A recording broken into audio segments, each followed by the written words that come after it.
Assalomu alaykum aziz kitobxonlar. Tavsiya qilamiz loyihasi doirasida bugun sizlarga Alisher Absalomovning rus tilini o'rganishning eng samarali usullari kitobi haqida ma'lumot bermoqchiman. Ushbu qo'llanma rus tilini tez va samarali o'zlashtirishni istaganlar uchun mo'ljallangan bo'lib, dunyoga mashhur mutaxassislarning eng samarali uslublarini o'z ichiga oladi.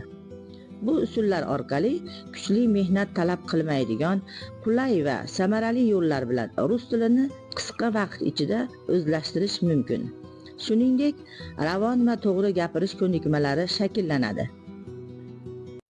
Kitob keng kitobxonlar ommasi uchun mo'ljallangan bo'lib, 2020-yili Toshkent Yangi asr avlodi nashriyoti tomonidan chop etilgan va 364 betdan iborat. Qo'shimcha ma'lumotlar Book.uz saytida mavjud.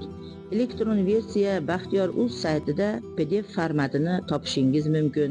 Shuningdek, bizning axborot resurs markazimiz orqali ushbu qo'llanmadan foydalanishingizni ham tavsiya qilaman. Rus tilini mukammal o'zlashtirishni xohlovchilar uchun ajoyib qo'llanma. E'tiboringiz uchun rahmat.